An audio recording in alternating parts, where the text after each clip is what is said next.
Oi pessoal, boa noite, tudo bem? Pega os próximos minutos para a gente discutir um pouquinho agora a técnica de bloqueio dos membros superiores, principalmente guiados pelo ultrassom. Antes de começar, convido novamente os senhores para a gente poder, quem não assistiu às outras lives, eu estou colocando disponível no canal do YouTube e também a página do Instagram, porque fica disponível 24 horas lá no Stories.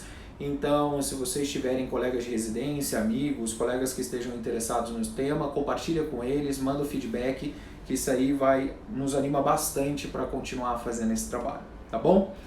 Passando muito rapidamente, a anatomia do plexo braquial, a gente discutiu na semana passada, lembrar que o plexo braquial começa em C5, portanto ele é C5, C6, C7, C8 e T1, são as 5 raízes. C5 e C6 formam um tronco superior, que nós veremos que será o nosso alvo do nosso bloqueio interescalênico, a C7 o tronco médio, C8 e T1 o tronco inferior. Lembrar que o nervo frênico ele sai de C3, C4 e C5 e ele desliza sobre o escaleno anterior. A gente vai ver que isso é muito importante para discutir os efeitos adversos do nosso bloqueio interescalênico, ok? Depois nós temos as divisões. Essas divisões vai ser o nosso alvo do bloqueio supraclavicular, veremos isso. No bloqueio infraclavicular nós temos os nossos fascículos, que ele já tem relação espacial com a artéria subclavicular. Então nós temos o fascículo medial, posterior e lateral, e depois já no braço existe uma relação espacial agora com a artéria axilar, lembrar do MAR-MU, músculo cutâneo, axilar, radial, mediano e ulnar. Então a gente vai ver como fazer esses bloqueios. Nós temos que lembrar os dermátomos sensitivos para esses bloqueios, claro. Então, lembrando que o dermátomo sensitivo do ombro não é plexo braquial, na verdade, ele vem do plexo cervical, ok? Superficial. Depois nós temos a inervação do ombro com o nervo axilar, que tem a principal contribuição do tronco superior. E na parte final do braço, né, nós temos a questão do músculo cutâneo, que é essa inervação laranja, essa parte lateral do braço, é o músculo cutâneo. E depois nós temos a inervação do nervo radial na região dorsal da mão, o nervo mediano na região palmar da mão, com essa parte posterior dos 3 dedos, e na face medial da mão com o nervo ulnar. Vamos ver então como bloquear esses nervos. Essa foi uma revisão muito rápida do que a gente discutiu na semana passada. Um outro tópico importante, já que a gente vai falar de anestesia regional guiada por ultrassom, um tópico muito importante é a gente discutir como é que a gente visualiza essas estruturas no ultrassom. Novamente, nós temos um nervo periférico. Este nervo periférico ele pode ter diferentes apresentações no ultrassom. Se ele está muito próximo da raiz cervical, esse nervo periférico tem muito endoneuro. Portanto, se ele tem muito endoneuro, espero que vocês estejam conseguindo visualizar bem, nós temos uma imagem hipoecóica no ultrassom, que significa muita presença de endoneuro nesses neurônios. Depois, nós temos os nervos periféricos já indo mais distal do sistema nervoso central.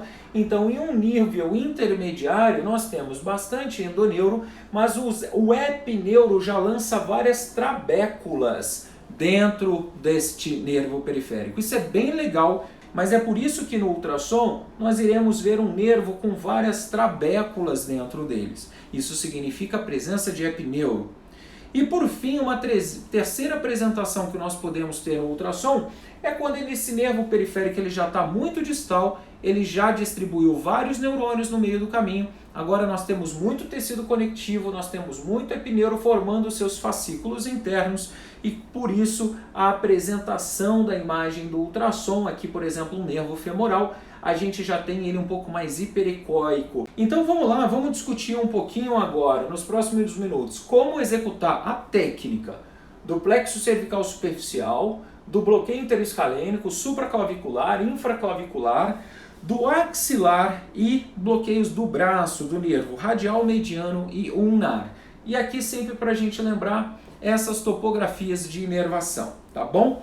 Vamos começar então pelo bloqueio, tá aqui o bloqueio do plexo superficial dos nossos pacientes. Vamos lembrar, o bloqueio do plexo cervical superficial. Primeira coisa, o plexo cervical superficial, vejam, ele faz a inervação da região superior do ombro, pegando clavícula. Portanto, quando a gente vai fazer aquela cirurgia de clavícula, a gente precisa bloquear o plexo cervical superficial. Como é que a gente faz o bloqueio do plexo cervical superficial com ultrassom? Iremos colocar o ultrassom na região cervical. Esse ultrassom na região cervical, se nós formos lembrar a anatomia do plexo cervical superficial, são nervos extremamente superficiais, que se deslizam por cima da clavícula e, na verdade, eles seguem o percurso do esternocleidomastoide. Portanto, nós iremos localizar no nosso ultrassom, e agora eu vou passar a desenhar um pouquinho aqui para poder ilustrar para vocês, nós iremos identificar o nosso esternocleidomastoide, que é essa estrutura que agora está em vermelho, que eu acabei de desenhar, e nós iremos entrar com a nossa agulha nesta região, próximo do esternocleidomastoide. Então eu coloco o meu ultrassom nesta região cervical, localizo o esternocleidomastoide, veja uma estrutura extremamente superficial, fica a 1 milímetro da pele, e nós iremos injetar o anestésico aonde? Na borda do esternocleidomastoide. Esse é o local da injeção do anestésico local. Iremos fazer aqui uma salsichinha de anestésico nessa região. Falcão, mas eu não quero bloquear o plexo cervical superficial na região do esternocleidomastoide. Podemos fazer esse bloqueio então na região clavicular. Fazemos um leque aqui nesta região clavicular e nós também teremos o mesmo bloqueio desse plexo. Ok? Extremamente simples, um bloqueio de fácil técnica, sem maiores dificuldades. Vamos falar agora então do bloqueio interescalênico. E esse aqui é um bloqueio extremamente comum para a gente fazer e tem algo bem legais que a gente pode discutir, tá bom?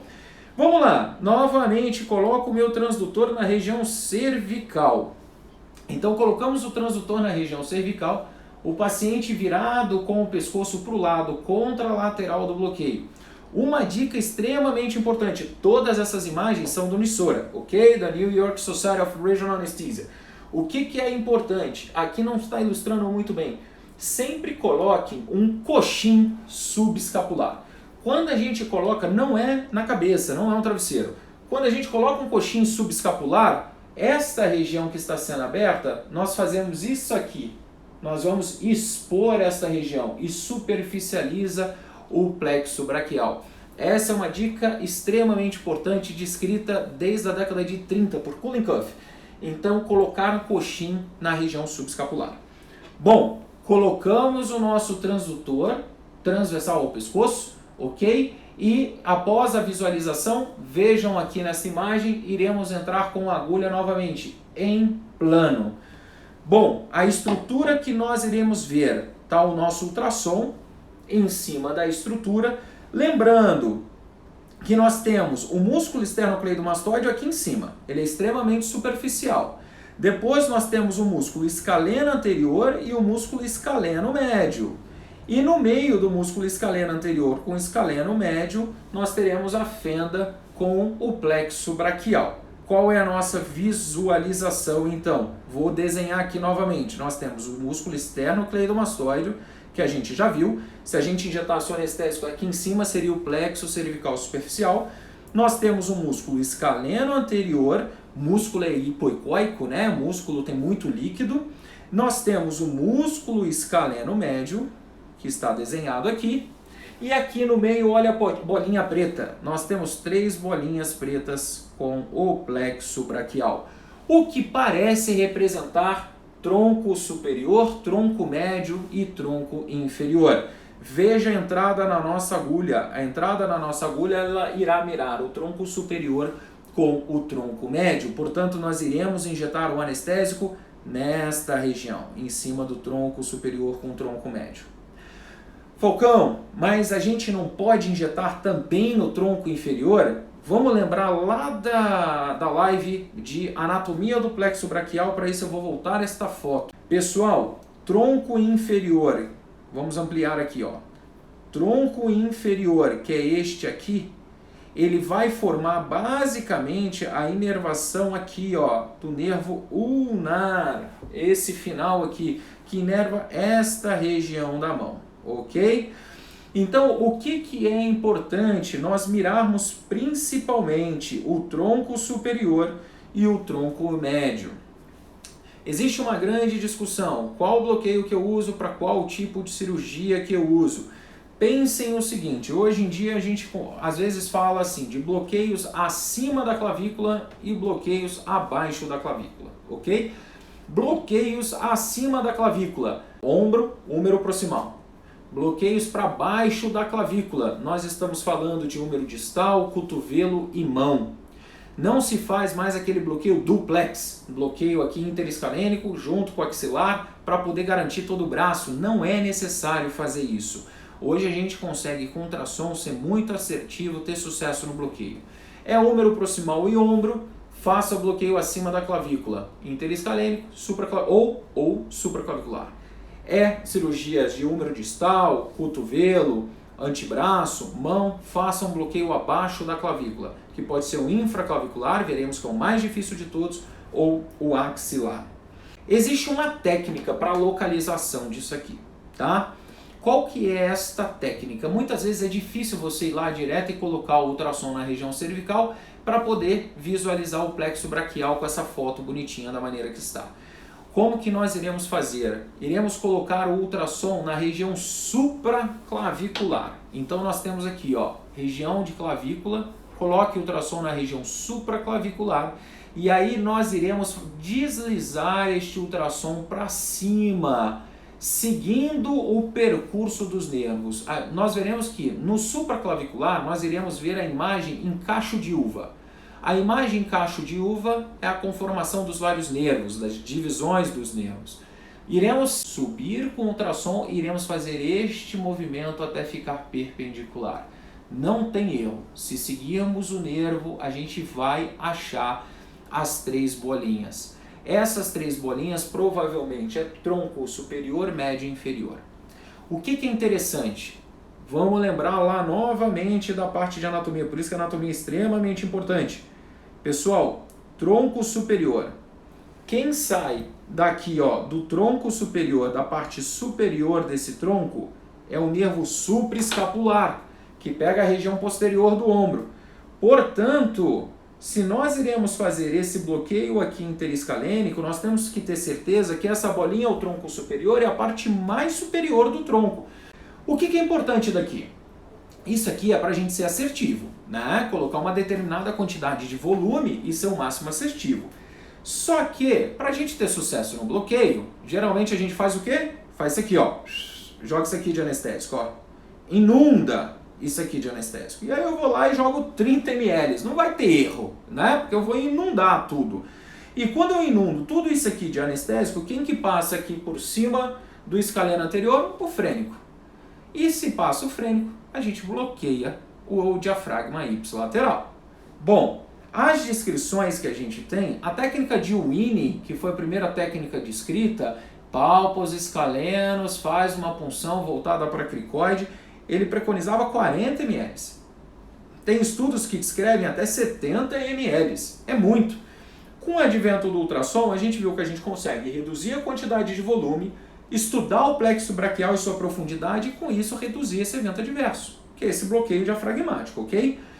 Novamente, o frênico sai de C3 a C5. O paciente que tem bloqueio do frênico, olha aqui, ó, ele reduz em 1/3 a sua capacidade vital forçada, ok? E ele diminui em até 40% o VF1, o volume expiratório forçado no primeiro segundo. Tem todos esses sistemas numa live de fisiologia respiratória. Lá no canal do YouTube você pode dar uma revisada nesses termos da fisiologia respiratória.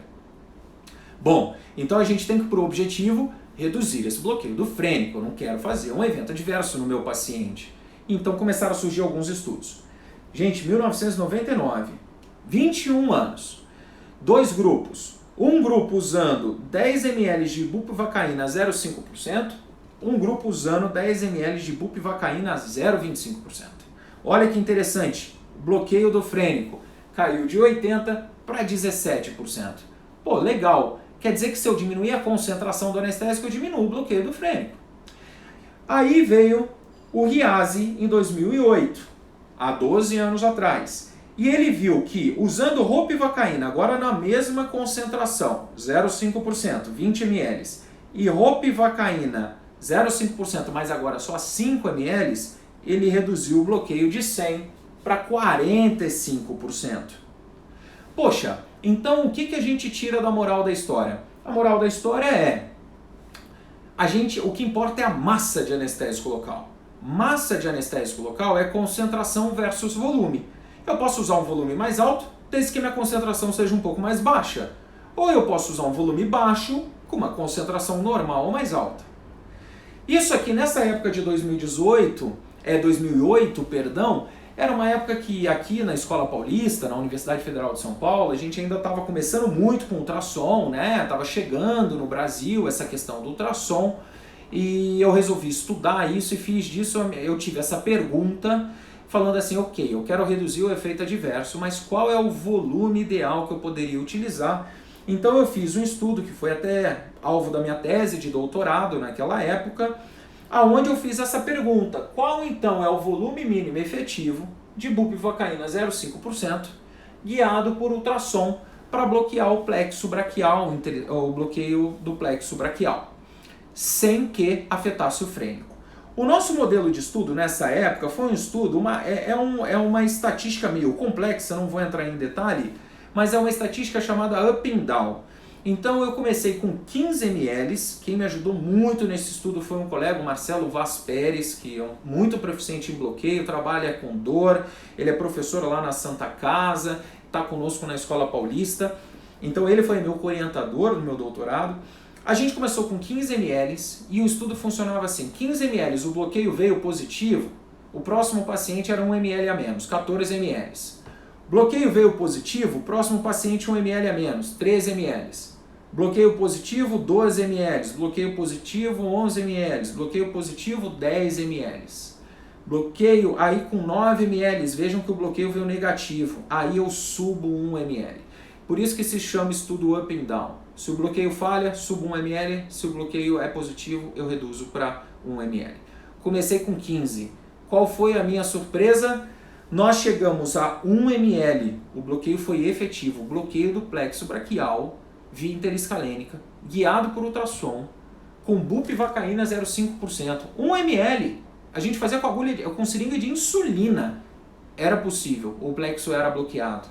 Aí a gente descia para meio ml, a gente mal conseguia injetar. Meio ml na seringa de insulina, falhava. Subia para 1 ml, pegava. Meio ml, falhava. 1 ml, pegava. Aí fez esse up and down, é um teste estatístico. Qual foi o nosso resultado? A gente chegou que com 1 ml era possível bloquear o plexo braquial. Mas a pergunta é, tá bom, Falcão, 1 ml, então a gente começou com 15 ml, com 1 ml eu bloqueava o plexo braquial, mas eu quero saber assim, tinha analgesia pós-operatória? Porque esses pacientes recebiam anestesia geral junto por causa da comissão de ética, é claro. Então, tinha analgesia no pós-operatório? Com 1 ml não tinha analgesia boa, os pacientes tinham muito resgate na recuperação anestésica.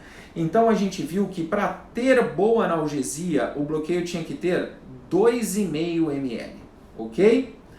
E o bloqueio do nervo frênico? A gente percebeu que o bloqueio do nervo frênico ele acontecia com 4,5 ml. Portanto, a nossa conclusão do nosso estudo foi esse aqui, ó. Qual é o volume ideal para fazer o bloqueio de plexo braquial? 2,5 a 4,5 ml. Pessoal, calma. Primeiro, bupivacaína 0,5%. Esse é o motivo que eu não diluo o anestésico local para fazer o bloqueio de plexo braquial. Ok?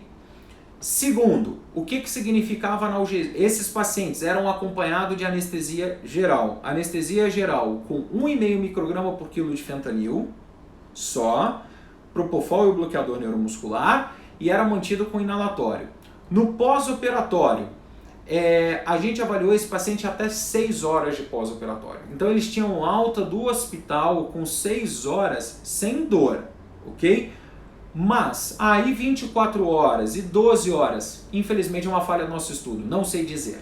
Pode ser que o paciente tivesse dor com 12 horas depois. A gente até tentou avaliar, mas os pacientes eles seguiam a orientação do colega ortopedista que ele chegava em casa e já começava a tomar analgésico VO. Poxa, então, a partir dessa época, a gente publicou estudo no British em 2013, mas eu já estava fazendo estudo desde 2010. Então, desde essa época, eu comecei a falar, ok, então eu posso fazer um bloqueio de plexo braquial interescalênico com ultrassom, com ropivacaína 0,5% com vaso, de 4 ml, né? Eu não estaria bloqueando o frênico dos meus pacientes. Eu faço 4 ml para todo mundo? Não. O paciente é asa 1, é uma cirurgia de ombro, atleta, uma lesão de manguito, o paciente não tem problema de função pulmonar. Eu faço o quanto achar adequado para o ultrassom. Nunca é mais do que 10. Nunca. Agora, o paciente é pneumopata, o paciente é idoso, o paciente tem risco para dessaturação no pós-operatório, aí eu faço até 4 ml. Sou consistente com o estudo. Bom, nos últimos 3 anos, a Fernanda Melma, uma colega anestesista nossa do GAP, ela é formada pela Santa Casa, ela fez fellow com a gente em anestesia regional na Escola Paulista, hoje ela é anestesista aqui da Unifesp, na Escola Paulista, preceptora do fellow, e minha aluna de doutorado dá para defender a sua tese. Da onde que veio a tese da Fernanda Melma? Nós fizemos alguns casos pilotos que publicamos em 2018, na verdade não foi uma publicação, nós levamos para o Congresso Mundial de Anestesia Regional, o quê? Aqui, o bloqueio do diafragma, naquele estudo anterior, era avaliado com ultrassom. O que nós começamos a fazer aqui? Nós pegamos tomografia por impedância elétrica, colocava os eletrodos ao redor do tórax e a gente conseguia avaliar pixel por pixel o volume alveolar. Então, nesse momento, a gente fez um piloto com 3 pacientes. A gente fez bloqueio. Aqui só tem um paciente de cada. Nós fizemos um bloqueio com 4 ml, que é o que a gente achou no estudo, que publicou no British, e um bloqueio com 15 ml. Olha só que legal. Quando o paciente saiu de uma função pulmonar normal, os 2 pacientes tinham função pulmonar normais. Quando a gente fez o bloqueio, tanto com 4 quanto com 15 ml, 30 minutos depois do bloqueio, ambos os pacientes tiveram queda da função pulmonar. Mesmo aquele com 4 ml teve queda da função pulmonar. E aí a gente, 5 a 6 horas depois, quando dava alta para esses pacientes, a gente percebeu que esse paciente em específico, ele voltou com a função pulmonar, com 4 ml. E com 15 ml a gente estava dando alta para casa com esse paciente com diafragma bloqueado. A gente falou, mas espera aí, calma, ficamos intrigados. Primeiro que a gente achava que 4 ml era ok, já percebeu pela tomografia que não estava ok. E segundo, é mais grave do que a gente imaginava com 15 ml, porque o paciente ia para casa com diafragma bloqueado. Isso foi então escrito a tese de doutorado da Fernanda, e a Fernanda, junto com a Thaís Mello é minha aluna de mestrado, ela é fisioterapeuta, e nós fizemos esse estudo com 26 pacientes. Então a gente colocou o tomógrafo de impedância, randomizamos os pacientes, bloqueou com 4 versus 15 ml. Olha que interessante, esses dados ainda não foram publicados, esses dados estão para serem, nós estamos redigindo agora a tese e o paper para publicarmos. Mas olha que legal, os pacientes, está meio pequeno o gráfico, né? Os pacientes, eles saíram de uma função pulmonar normal. Esse é o consolidado, tá? Dos 26 pacientes. Com 4 ml, ele tinha uma queda da função pulmonar em 30 minutos, mas era uma queda bem menor do que com 30 ml. Ok, até aí a gente espera. Mas 5, 6 horas depois da cirurgia, no momento que a gente ia dar alta para casa para esse paciente, veja, o paciente que foi bloqueado com 15 ml começou a recuperar. Enquanto o paciente que foi bloqueado com 4 ml não recuperou. E esse valor aqui, 5 horas depois da cirurgia, é significativamente menor do que este valor do pré-operatório. Ou seja, ambos os pacientes iam bloqueados, ou ficam com diafragmas bloqueados mesmo depois de 6 horas. Para vocês verem o número, não tem unidade, porque a unidade aqui é por impedância, impedância é uma medida sem unidade, mas veja, basal 48 no paciente tanto de 4 ml quanto no paciente de 15 ml. Depois de 4 horas, olha que interessante, nós tivemos 42 de impedância. Impedância significa aeração pulmonar. Essa queda de 48 para 42 significa o quê? Atelectasia pulmonar, portanto o meu diafragma bloqueou. Aquele grupo de 4 ml, ele saiu de 48 para 42 em 30 minutos. Enquanto o grupo de 15 ml saiu de 48 para 32. Como a gente viu, ele tinha um bloqueio muito mais significativo, né? O bloqueio com 15 ml. Só que depois esses pacientes não se recuperaram.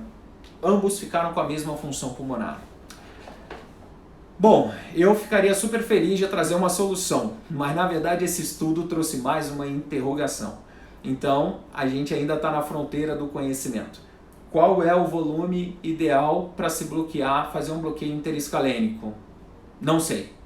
Mas definitivamente não são altos volumes. Mas dizer que fazer 4 volumes é a solução?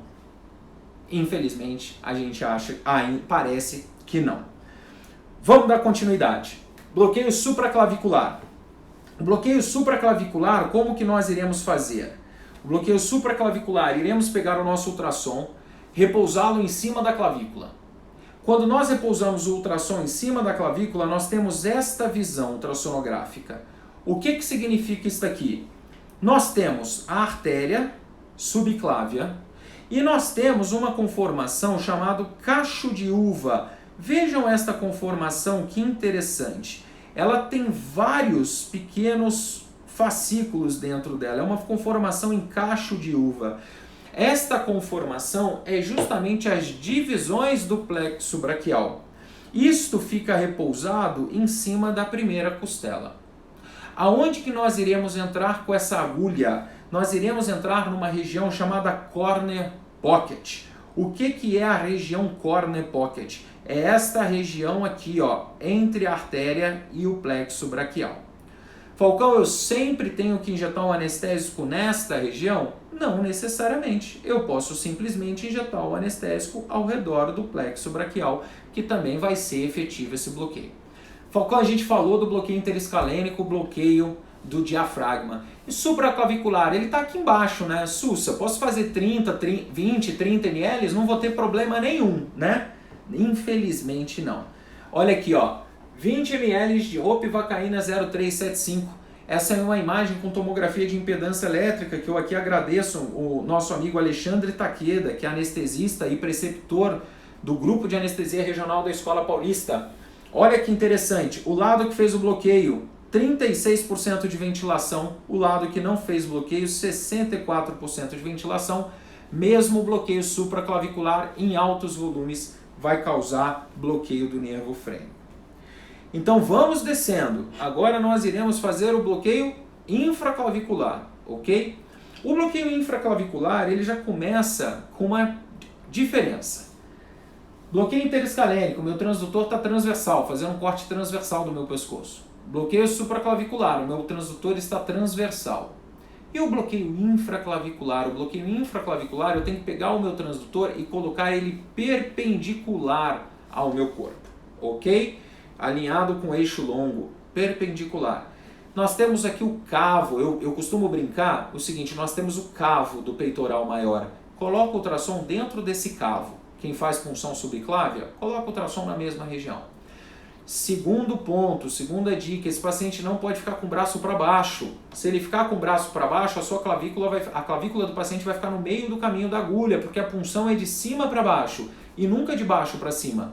Então o paciente precisa elevar o braço. Na hora que o paciente eleva o braço, nós elevamos a clavícula e tiramos a clavícula do caminho. Então, vamos lá. Qual é a imagem que nós temos? Tá aqui, ó, ultrassom bem encaixado dentro do cavo do músculo peitoral maior. Iremos entrar com a agulha de cima para baixo. Este é o bloqueio do membro superior mais difícil ser feito. Por quê? Quando nós olhamos a imagem ultrassonográfica, a imagem aqui, primeiro que ela está mais profunda. O que nós temos nessa imagem ultrassonográfica? Nós temos o músculo peitoral maior, que é um músculo muito grande. Depois nós temos o músculo peitoral menor. E abaixo do músculo peitoral menor, nós temos a artéria axilar. Nesta artéria axilar nós teremos 3 fascículos, um fascículo lateral, um fascículo posterior e um fascículo medial. Às vezes nós conseguimos ver também aqui a veia axilar. Pessoal, esse é um bloqueio profundo, onde a agulha ela entra muito inclinada e nós perdemos a visualização da agulha. Segundo, eu vou ter que entrar com essa agulha debaixo da minha artéria axilar, com risco de fazer pneumotórax. E nós não vamos fazer uma injeção para cada nervo. A nossa injeção será uma injeção em formato de U, debaixo dessa artéria. Nós iremos injetar na região inferior e ela irá se dispersar. Com isso, ela irá anestesiar o fascículo lateral, o fascículo posterior e o fascículo medial, de sorte a termos toda a anestesia do membro superior. Poxa, Falcão, se é tão profundo, se eu tenho risco de fazer pneumotórax, se é uma técnica mais difícil, por que eu vou fazer o infraclavicular? Não faço o supraclavicular? Eu não faço o interescalênico? Lembra que eu falei que bloqueios abaixo da clavícula, eles são mais para cotovelo e região distal? Então, eu tenho a opção do infraclavicular ou do axilar. A gente vai ver que o axilar, ele tem maior falha, e aqui eu estou colocando falha entre aspas, porque a gente vai entender por quê, do músculo cutâneo. Porque o músculo cutâneo, na região axilar, ele corre por fora. E o músculo cutâneo que inerva essa região do braço, da região média do braço. Então, o infraclavicular, através de uma injeção única, nós conseguimos também pegar o músculo cutâneo. Então, esta é uma opção, apesar de ser um bloqueio mais difícil de ser feito. Caminhando para a parte final. Bloqueio axilar.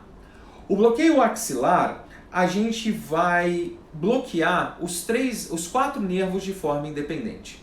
A gente vai bloquear o nervo mediano, o nervo ulnar, o nervo radial e o nervo músculo cutâneo. E agora será na região axilar. Primeiro, este é um bloqueio que o paciente tem que ter também o braço aberto, ok? Porque o paciente com o braço aberto, a gente vai ter acesso à região da axila. Nós temos o paciente com o braço aberto, vamos colocar o transdutor de forma perpendicular ao braço do paciente, aonde a nossa punção será uma punção de cima para baixo. Perceba que a punção é de cima para baixo. A punção nunca é de baixo para cima, sempre com ultrassom em plano, para a gente poder ver o percurso de toda a agulha. Bom, como que nós iremos fazer esse bloqueio? Qual é a imagem que nós temos? Primeira coisa, quando a gente coloca o ultrassom e vamos fazer o bloqueio da região de cima para baixo, a gente tem uma grande divisão. A gente tem uma fáscia muscular enorme que separa a metade da tela. Essa metade da tela é todo o tríceps. Toda esta região é a musculatura tríceps. Portanto, aqui não tem nervo. Aqui na região de baixo nós temos o húmero, ok? Então, metade da tela, 50% da tela não tem nervo. O nosso objetivo aqui é localizar a artéria axilar. Então nós vamos ver a artéria pulsando. E já sabemos que para toda a região da parte de baixo nós temos o tríceps. Agora eu vou fazer mais um mnemônico para os senhores para a gente poder gravar. Eu vou colocar aqui do lado. Nós temos a artéria axilar, ok? Nessa artéria axilar, nós temos na região de baixo o tríceps, que é o que eu acabei de desenhar. Então, gravem isso. Agora não é mais o marmur, mas agora gravem isso, mur. O que significa mur? Em cima da artéria nós temos o nervo mediano, do lado da artéria nós temos o nervo ulnar e abaixo da artéria nós temos o nervo radial, ok? Então é o mur, ele roda como mediano, ulnar e radial.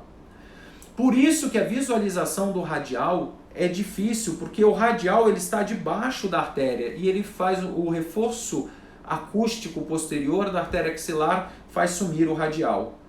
Isso significa que quando nós formos entrar com agulha, nós teremos que ir com a agulha em cima do nervo mediano, depois a gente prolonga, vamos com a agulha em cima do nervo ulnar e depois nós vamos com a agulha em cima do nervo radial. Nós precisamos, pela mesma entrada, posicionar a agulha em 3 locais diferentes. Cada colega faz de uma maneira diferente. Uma forma interessante é, primeiro você alcançar o nervo mais distal, quando você injeta o anestésico, você traz os demais nervos na sua direção. Com isso, recuando a agulha, você consegue acertar os outros nervos. Falcão, você falou do MUR, mediano na área radial, e o músculo cutâneo. O músculo cutâneo ele corre por fora, igual a gente viu na anatomia do plexo braquial. O músculo cutâneo ele está entre o bíceps e o coracobraquial. Vejam nessa tela, se aqui para a parte de baixo nós temos o tríceps, para esta parte agora de cima, nós temos o bíceps e o coracobraquial. Então o músculo cutâneo está aqui, ó, ele está fora. Portanto, iremos precisar posicionar a nossa agulha em cima do músculo cutâneo. O músculo cutâneo ele é muito hiperecóico, ok? Então o músculo cutâneo ele é bem, dá para visualizá-lo muito bem. Então, MUR, mediano ou na área radial, o músculo cutâneo está entre o bíceps e o coracobraquial. Portanto, veja que a dispersão do nosso anestésico local, a gente leva em consideração, está aqui, ó, a artéria axilar, e aí nós temos mediano, ulnar, radial, e vamos atrás do músculo cutâneo, que o músculo cutâneo está para fora. Ok? Vamos lá. Da mesma forma, o nosso grupo de pesquisa em anestesia regional aqui da Escola Paulista, e esse estudo foi capitaneado pelo Leonardo Ferraro, que é um dos nossos coordenadores do grupo de anestesia regional, a gente fez o mesmo estudo up and down, mas agora a gente fez um estudo up and down para o bloqueio axilar. Quanto de volume é necessário para bloquear um nervo, o plexo braquial via axilar? Pessoal, 1,6 ml por nervo a gente consegue fazer o bloqueio do plexo braquial via axilar. Poxa, mas isso é importante clinicamente? Não, porque eu injetar 1,5, 2, 5, 8 em cada nervo vai fazer diferença? Não vai fazer diferença, não vai ter tamanha complicação. Se eu não tiver a dose tóxica, não tem problema. Mas isso é interessante para pelo menos mostrar para a gente, foi o que foi discutido, o como a gente usa muito anestésico, né? Não precisa disso tudo. Vamos para a parte final. Agora o bloqueio do nervo mediano na área radial, mas a nível aqui do braço, nível mais distal. Então vamos falar primeiro do nervo radial. Pessoal, bloqueio do nervo radial, vou dar um macete para vocês. Peguem o ultrassom, epicôndilo lateral do cotovelo, coloquem o ultrassom 2 centímetros acima do epicôndilo lateral, cortando o braço transversalmente, ok? O nervo radial, ele roda em cima do húmero. Portanto, se vocês forem para a região superior ou para a região inferior, vocês vão ver que o nervo ele vai rodar em cima do húmero. E é muito interessante porque esse bloqueio, olha o que nós temos aqui. Nós temos o húmero, ok? E nós vamos ver uma imagem, olha que eu nem vou pintar na imagem para vocês poderem ver, eu circulei a imagem, uma imagem hiperecóica. Essa imagem hiperecóica é onde justamente a gente vai injetar o anestésico aqui, ó. A imagem hiperecóica, a gente injeta o anestésico em cima dele. É o nervo, ele está agora distante do sistema nervoso central, portanto ela é uma imagem hiperecóica. Basta simplesmente colocarmos o ultrassom a 2 centímetros acima do epicôndilo lateral. Vamos falar agora do nervo mediano.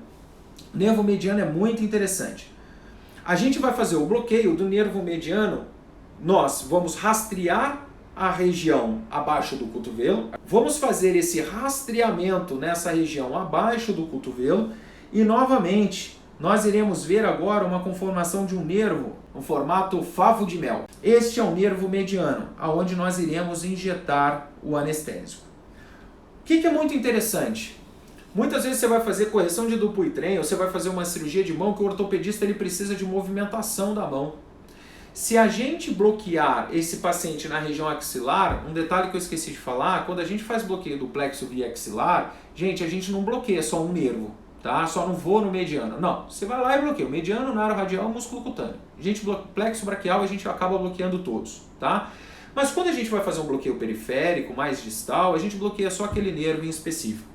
O que é interessante? Se a gente vai bloquear um nervo mediano, se eu faço o bloqueio do nervo mediano nesta região mais distal, o paciente ele tem bloqueio sensitivo, mas ele não tem bloqueio motor. Então, durante a cirurgia, o cirurgião ele consegue operar, ele consegue fazer incisão, o paciente não tem dor e o paciente consegue mexer a mão para ver, por exemplo, fazer liberação de tendão, tá? E o último, o nervo ulnar. O nervo ulnar, quem nunca, né, deu uma batida e deu o choque do nervo ulnar? Você pode ir lá e pegar o ultrassom para fazer o bloqueio do nervo ulnar nesta região? Até pode. Ele é extremamente superficial, dá muito trabalho fazer esse bloqueio com ultrassom e não é recomendado fazer o bloqueio de ultrassom nesta região, porque nesta região a gente pode fazer uma síndrome compartimental em cima do nervo e causar uma lesão nervosa. Portanto, o mais indicado é novamente a gente com o ultrassom no antebraço, ok? Agora a gente desvia lado medial para a região ulnar e novamente nós iremos localizar um nervo em formato de favo de mel, mas agora este nervo mais na região medial, na topografia ulnar. Iremos injetar o anestésico em toda essa região. Muito bom. Pessoal, então essa era a ideia. A ideia era poder discutir um pouquinho com vocês aqui mais a parte técnica dos bloqueios de membro superior. Então eu deixo aqui novamente, para quem ainda não assinou o canal lá no YouTube e tiver interesse de acompanhar essas lives, o Instagram também, compartilhem novamente aí com os colegas, mandem os feedbacks. Encontro vocês na semana que vem. Bom descanso para todo mundo. Tchau, tchau.